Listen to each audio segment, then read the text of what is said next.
Good afternoon, our fellow viewers and our Ghanaians. This is La Noyaa Sports with me, your host, Mustafa Abdul Mumin, where we bisect and dissect the stories making waves in the world of football, athletics, and whatever contains sports in the world of sports. And today, we have, as we always do, Mr. Benjamin, and who is alongside me to share his thoughts on some of the stories that have been making waves in the world of sports. And also forget, this morning, we received news from FIFA. They have banned one of, that is, our teams in the Ghana Premier League in Kerala United from registering players. So they are on ban from, that is, making a transfer in the transfer window. A player in the name of Sana Kamara has reported or is reportedly in the one in the middle of this ban, as the club has not yet met their agreement of the money that they are supposed to pay this young footballer. And for our fellow viewers, as I just said, or as I said, Mr. Benjamin is alongside me to share and bisect this story with me. Mr. Benjamin, you are welcome. Thank you. And Mr. Benjamin, with the news we've received from FIFA concerning the ban for Kerala United, that is from registering new players during the transfer windows, based on Sana Kamara, the money that they are yet to pay this young footballer. What do you make of this, let's say, ban from FIFA? It will actually set some standards for clubs who don't really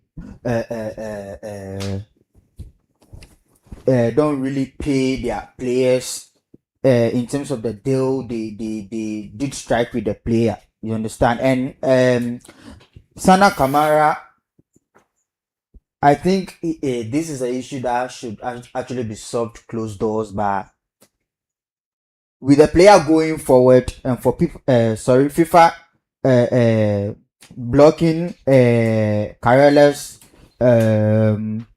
for registering players and all that actually says a lot or tell us a lot. Do you understand? And I don't think it's just something that just happened just now. It's something that maybe might have happened several times. So FIFA blocking them for registering players who actually set that standard and bar for teams and clubs to actually do what's required of them with their players. Well, Kerala United also have released or have written that is a letter to FIFA with regards to their ban, and they've said in their statement that they also have their department also is engaging with the FIFA entities that have given them this ban, and with their statement to FIFA for the ban that they are pleading that should be taken off. Do you think FIFA should actually listen to them and take the ban off, or they should wait unless or when they are able to pay Sana Kamara, then FIFA can lift the ban off? This will actually depend on their legal team, actually.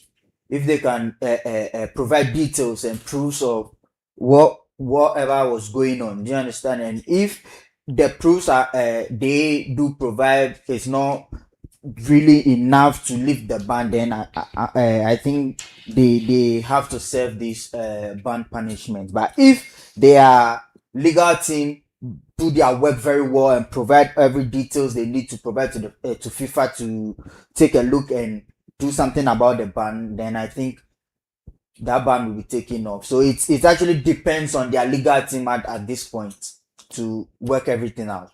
Well, to the Kerala management and to our Kerala fans, I know they have fans, and we wish you, let's say, a happy, negotiation with FIFA, and we wish that FIFA is able to listen to your pleas and lift the ban, so that you'll be able to sign the players you need to be able to compete in the Ghana Premier League camp, that is 2026-2027 season. And for our fellow viewers, we will shift our attention, and that is to the English Premier League, as per report, Manchester United are in the market to sign Baleba from Brighton and Hove Albion.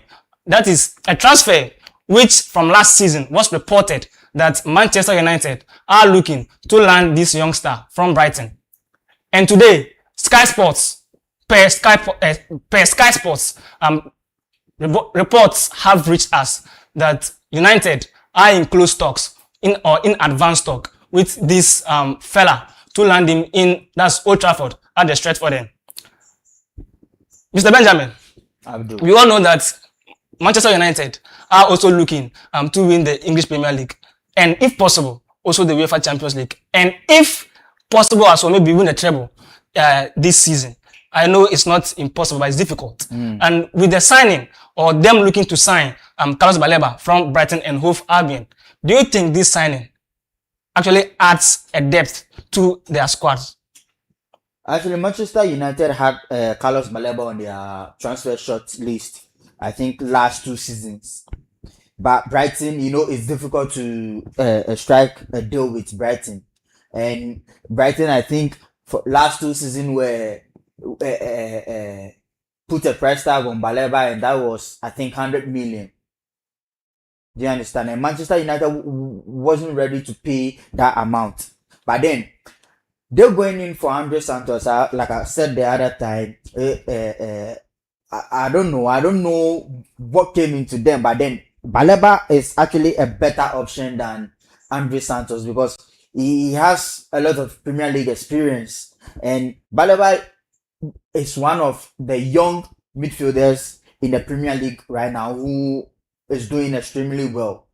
And for you to have Baleba on your short list and to go in for a player like Andre Santos, who did struggle with Chelsea, that was last season, I don't know. But then, this is a better option than Andre Santos. And I think they are actually trying to correct that. But signing or going in for Baleba will actually raise certain eyebrows for Andre Santos, because when Baleba comes in right now, Santos would definitely have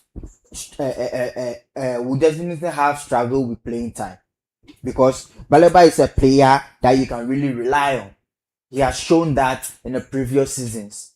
So I was even expecting Man United to make to go in for Baleba, and also maybe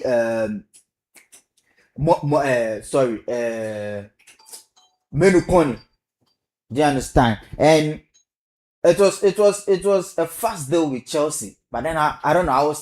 I think they chose to pay less and to get a player that's upcoming, and they left Baleba, who has already established himself but then has a higher price tag. But when you look at things, they have lost Mason Mount to injury. Yeah. And trying to sign someone to cover up for Mason Mount, that player should be a big name player. That player should be someone who has played the Premier League, has a lot of experience, and I think Baleba tick those boxes. Do you understand?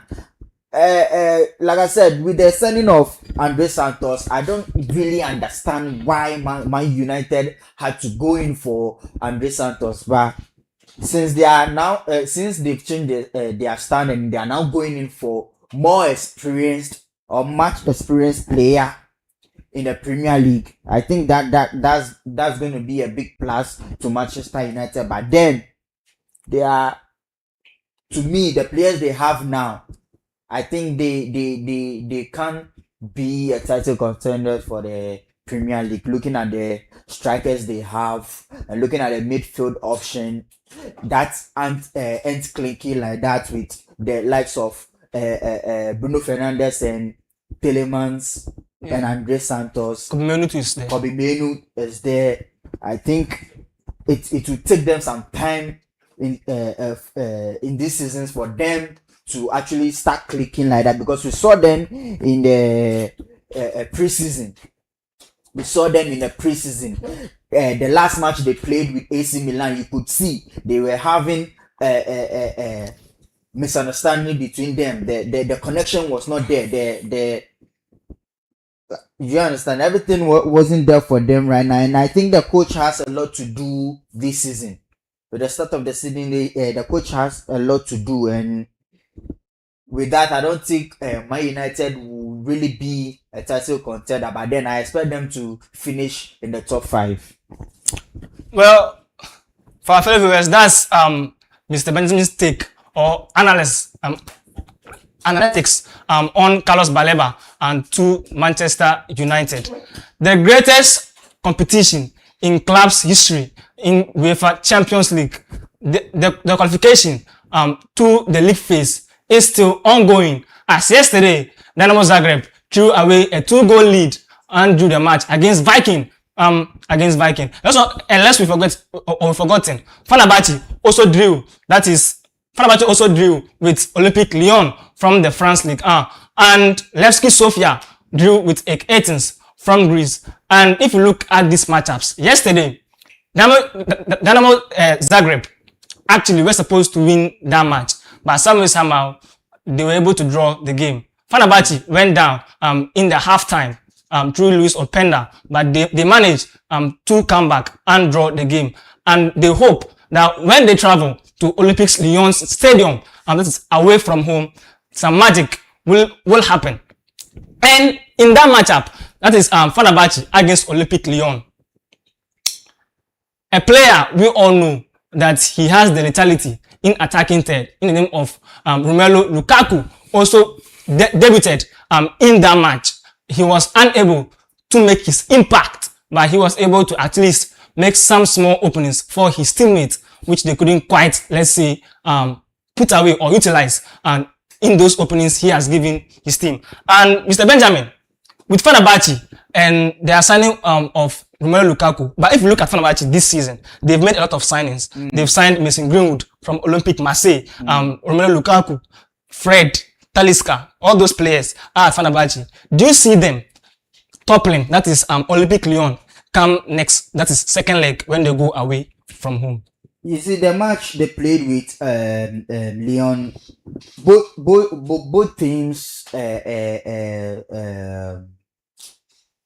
both teams were missing few of their starters. Do you understand? And Lyon went up in the first half. That was huge for them. But then Fenerbahce responded in the second half.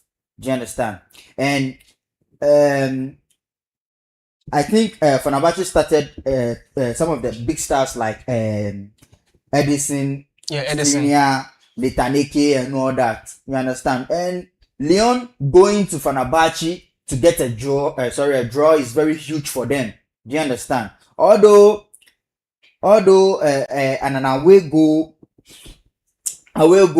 advantage doesn't count now, but then it's a huge for them to get a draw, because in the second leg they are going to be at home to play against Fenerbahce. You understand? And if they can put things right, they could actually take the edge over Fenerbahce. But then, like you said, Fenerbahce have signed new players. Do you understand? We've seen Talisca to Fenerbahce. We've seen Greenwood to Fenerbahce and Lukaku to Fenerbahce. And I think the second leg, all these players will actually feature in the second leg, which will make things difficult for Lyon. Do you understand? So I think Fenerbahce might get the edge over Lyon in the second leg. But let's not forget that Lyon are also a formidable side when it comes to European football. Lest we forget, they beat, that is, was that Juventus? Not Juventus, but they were able to make it past some of the rounds. And in those time, they've beaten Man City in a match where Raheem Sterling got a clear chance. That I don't know if you remember that match, where Raheem Sterling, that Pep Guardiola with that meme had to fall, roll over on the ground, all those stuff. So do you think Olympique Lyon play at home also stand a chance of beating Fenerbahce? You see, the past few seasons, Lyon has lost some of his brightest talents, like Ryan Cherki, and I think Fofana, that bright star, Fofana, he's also being linked with AS Roma. So Lyon, for now, this season, without making much signing or big potential signings. I don't think they really have what it really takes to go that far. That's what I'm saying. With Fenerbahce having new signings like Lukaku, we've seen what he can do. Talisca, we saw him at the Saudi Pro League, and we saw Mason Greenwood too. So Fenerbahce really have the players, they have the squad to get the edge over Lyon in the next round. For our fellow viewers and for our fellow investors, yesterday I'm sure some of you might have played Fenerbahce to win, that is straight win. Some might have played Lyon to win the match, or maybe probably over 2.5. There was a disappointment, and definitely there will be a disappointment in the match for Levski Sofia, and that is Athens from Greece, because the match ended 0-0, which the investors won't be happy about. Now, the man who always puts a dagger in the heart of Arsenal whenever they face off Aston Villa in the name of Oli Watkins has been linked with Al Hilal this summer. Their first bid, that's Al Hilal to Aston Villa, was 45 million euros, and Aston Villa have rejected, but talks are still ongoing. Mr. Benjamin, we all know that Oli Watkins is a current champion of the UEFA Europa League. With him moving to Saudi Pro League, do you think it's too early for his career? You see, the Saudi Pro League is not the league we first thought it was, like the underdog leagues. Right now, we have big name players, young talent signing in for. We have Somerville. Now, Somerville, people are saying, why did Somerville make that move and all that? But then, the Saudi Pro League also have brightest, young, exciting talents that have made their move over there, making their league very interesting. And now, a lot of people are interested to watch their league. Do you understand? So, Oli Watkins, with his age, moving to the Saudi Pro League will actually be a big thing for him, actually, to go there and compete with the likes of Ciro, Ronaldo, and Joao Felix, and Sadio Mane, and stuffs. Benzema, and all those top names. And I think his time at Aston Villa is actually coming to an end, because they bought in Tammy Abraham. They bought in Tammy Abraham. Do you understand? And I think in every situation, Tammy Abraham would be a starter against Oli Watkins because of the things he has achieved, actually, and how he has proven himself to be one of the brightest strikers of his time. Do you understand? So, to me, I think Oli Watkins should actually assess his options and go and get enough playing time, because last season, Oli Watkins didn't really have that much playing time he deserved. So he should actually assess his options and go somewhere that he could actually play day in, day out, and show again what he's really made of. Our fellow Ghanaians, that is the Arsenal fans, can testify to what Oli Watkins can do to your team if you leave him one-on-one with your goalkeeper. Because whenever he faces Arsenal, he always makes sure they pay the price. And with this, if he makes his move to Saudi Pro League, I think the Arsenal fans and the Arsenal management will be delighted. But that's in my opinion. But Oli Watkins is a man that won't give up the chance to make your team suffer. And we will shift our attention, that is from Oli Watkins, to one of the rising stars, or one of the biggest players making waves in the world of football right now, in Joao Pedro at Chelsea. This young star has come from Brighton, and ever since he has arrived at Chelsea, he has made a lot of impact to the team, and a lot of football fans were not happy when Carlos Ancelotti didn't call him up for the World Cup. They just ended World Cup 2026. And if you look at Joao Pedro, that is the ended preseason, he has scored some number of goals and he has given some assists. That's for the build-up play for the Premier League that will commence that is Friday. Yes, the Premier League will commence this Friday. That is Arsenal against Coventry City at 8 p.m. Ghana time. Mr. Benjamin, with Joao Pedro this season, do you see him achieving something with Chelsea? Yes, because they've brought in an experienced manager. a manager that you did one with Bayern Leverkusen at that time. He went to Real Madrid, wasn't that bad, but then he actually did everything he could with Real Madrid. So having this manager at Chelsea now and looking at João Pedro's recent performances, you could tell they're actually building something strong. Do you understand? Because they brought in players like Morgan Rogers, Baku, Valentin Baku. They brought in players like Lacroix in order to strengthen their defense. I think Chelsea is a team that should be a contender for the Premier League this season. Do you understand? And other domestic cups that they are going to play in. So João Pedro this season did show, even in the friendly games that they played, that yes, his performances hasn't decreased because he wasn't a part of the Brazilian national team. But then he's showing glimpse of what he can do and how good he is. So if this if his attributes really, he puts his attributes in play this season, I think it's going to help Chelsea a lot to achieve some trophies this season. Well, for our Chelsea fans and for the English Premier League fans, that's what Mr. Benjamin has to say on this rising youngster in João Pedro, one of the greatest midfielders this generation has ever seen, or one of the greatest midfielders that has ever laced the boots to play football in Paul Labili Pogba. His contract with Monaco has been terminated via mutual agreement. He has agreed to officially terminate his contract at AS Monaco.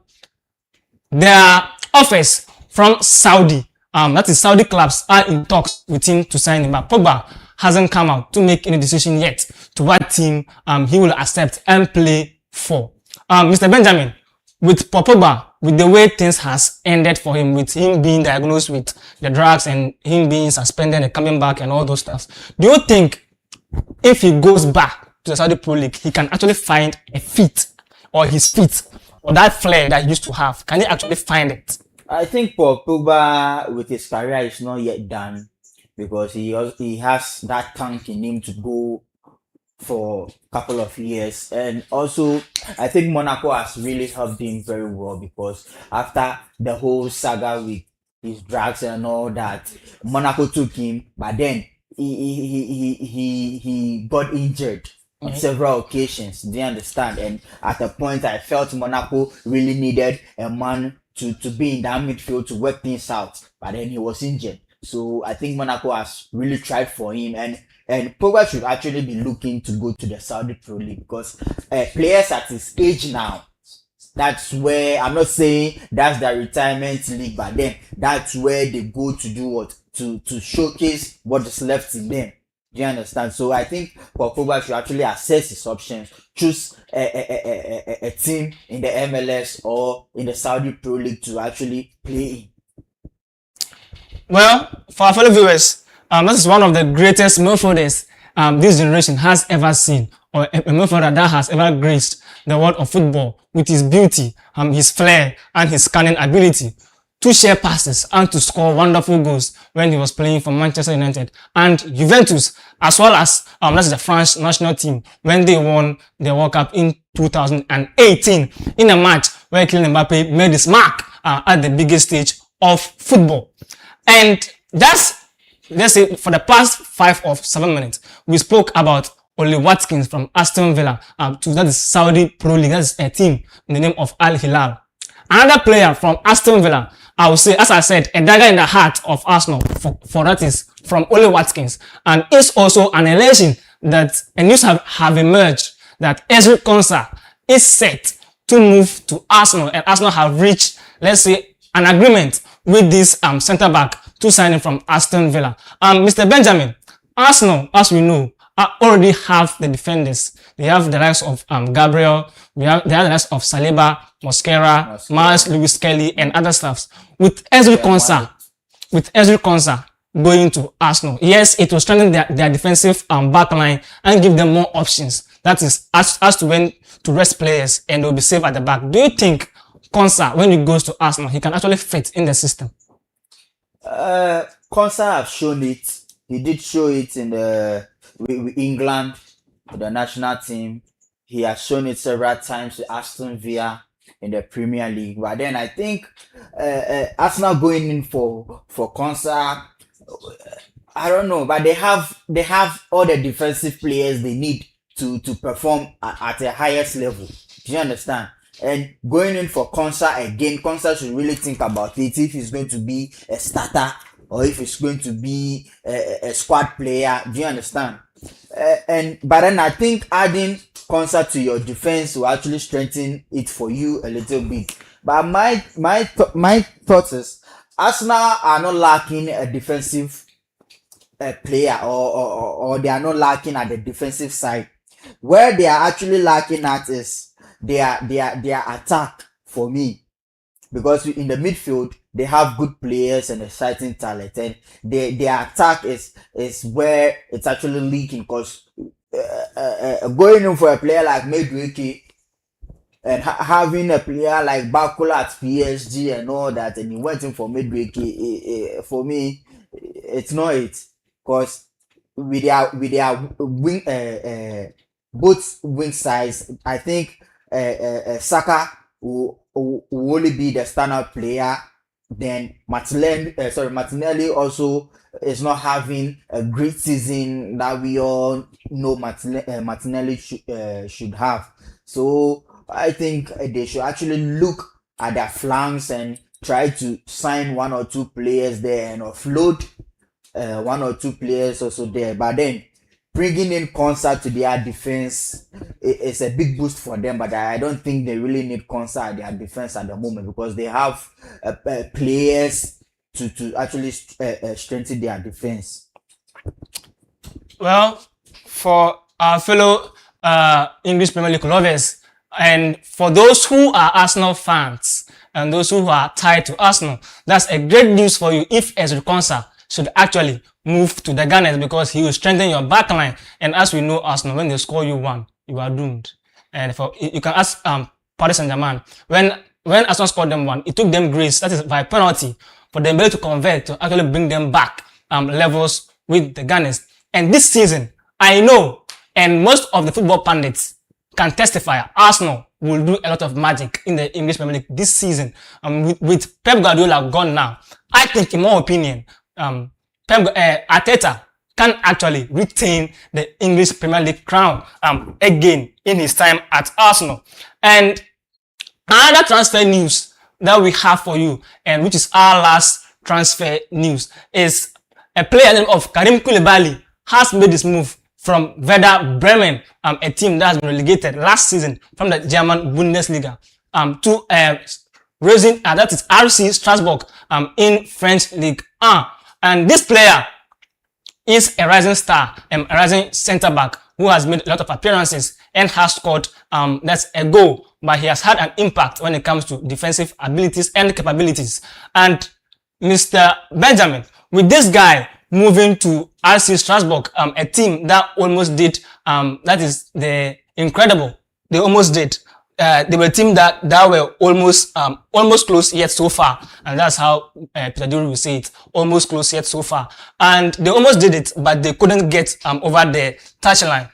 With them signing this new player to add to their squad, do you see them making or crossing that line that they didn't quite get close to last season? Strasbourg has been a team that is previous seasons we've seen the glimpse of what their talents players are doing, young talent players are doing. They lost Mamadou Sarr to Chelsea, so I think signing Karim Koulibaly for their team is actually a great signing. And Karim Koulibaly is not a bad player. He's one of the brightest upcoming centre backs. He last season I think he played 27. He had 27 appearances, scored one goal, had 177 clearances, and also 89% passing accuracy, and that's not bad for a young kid growing up. So signing Koulibaly and losing Mohamed Dusa to Chelsea is actually a great signing. And Strasbourg has also lost some of their brightest stars like Diego Moreira. They lost him to AC Milan. So I think this is not the only signing Strasbourg will be doing. Strasbourg will be doing one or two signings to their attacking phase too. So adding Koulibaly to this team will actually strengthen their back line for them a little bit. But then, yeah, it's actually a good signing to Strasbourg. And fellow viewers, and we thank you for joining us, and you've heard all that our sports analysts have said. And for us now, as I always say, and for our football lovers, and I'll say this again, when it comes to football, when it comes to teams, in my opinion, when you are to rank best teams in the world of football, when you don't mention Real Madrid as number one, then your list is incomplete. Just like football, when you are mentioning best players and you don't add Messi and Ronaldo as first and second, or second and first, your list is incomplete. Those two must be close to each other, just as Real Madrid and Barcelona. And with that wraps up that is today's edition of La Noyaa Sports on La Noyaa Sports with me, your host Mustafa Abdul Mumin. A massive thank you to our expert sports analyst in the name of Mr. Benjamin. And from all of us here in the studio, keep the passion alive and stay tuned to La Noyaa TV, and we'll see you next time for more action, analysis, and unfiltered debate. From me as well as your host, that's a bye. Shalom.